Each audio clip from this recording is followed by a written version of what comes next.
বন্ধুরা আশা করি সবাই ভালো আছেন।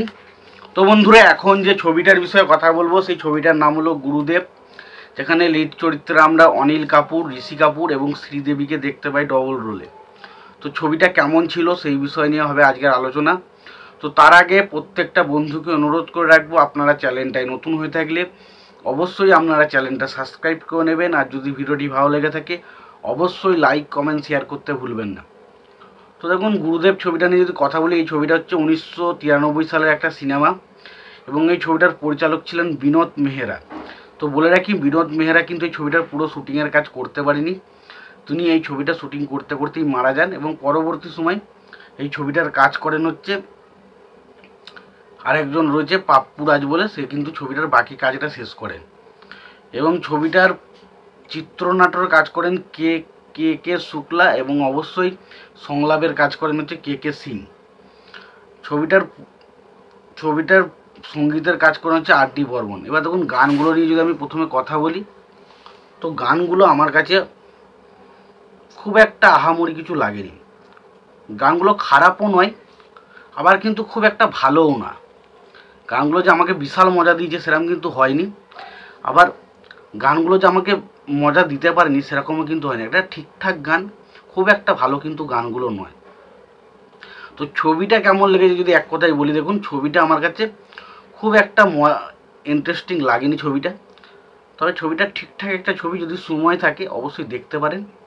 ছবিটায় অভিনয় করেছে অবশ্যই অনিল কাপুর, ঋষি কাপুর, শ্রীদেবী দুটো পার্টে রয়েছে, তার পাশাপাশি ড্যানি রয়েছে, কিরণ কুমার রয়েছে, কাদের খান রয়েছে, আরও অনেকে রয়েছে ছবির মধ্যে।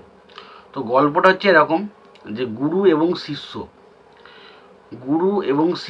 গুরু হচ্ছে ড্যানি, অর্থাৎ একজন বিরাট ডন। ড্যানি হচ্ছে একজন বিরাট বড় ডন। তো তার ছেলে হচ্ছে ড্যানির ছেলে হচ্ছে গুরু, অর্থাৎ অনিল কাপুর। এবং ড্যানেরই ড্রাইভার হচ্ছে হিসেবে কাজ করতে একজন ব্যক্তি, তার ছেলে হচ্ছে দেব। এবং তাদের দেব এবং গুরু এবং দেব দুজনের মধ্যে বিরাট একটা বন্ধুত্ব রয়েছে। তারা একে অপরকে বিরাট ভালোবাসেন, তারা মানে একে অপরের জান বলা যায়, এতটা ভালোবাসা, তো দোস্তি সম্পর্ক রয়েছে তাদের মধ্যে।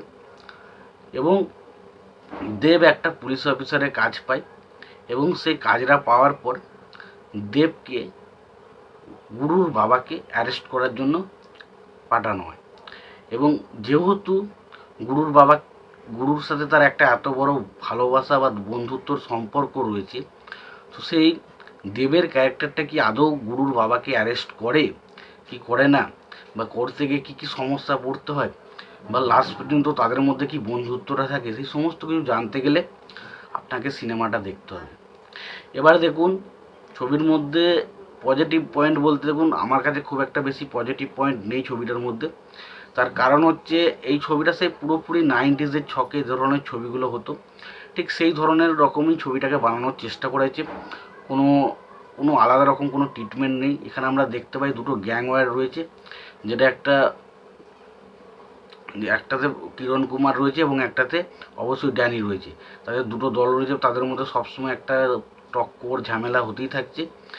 তো সেইখানে তাদের এই ছেলে দুটোর ক্যারেক্টার কীভাবে ঢুকছে, ইনভলভ হচ্ছে। এবং অনিল কাপুরের অ্যাকশন ছবিতে বেশ ঠিকঠাক ছিল, ঋষি কাপুরও মোটামুটি ভালো কাজ করেছে।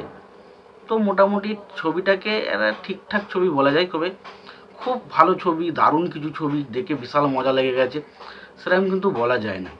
আমি জানি না কার কেমন লাগবে, বাট আমার ছবিটা একটা ঠিকঠাক ছবি লেগেছে। তোমাদের কেমন লেগেছে জানিও। তোমাদের যদি ভিডিওটি ভালো লেগে থাকে লাইক কমেন্ট শেয়ার করে দিও। চ্যানেলটা নতুন হয়ে থাকলে অবশ্যই তোমরা চ্যানেলটা সাবস্ক্রাইব করে নিয়ে পাশে বেল আইকনটা অবশ্যই প্রেস করে দিও। ভালো থেকো, সুস্থ থেকো, দেখা হচ্ছে পরের ভিডিওতে।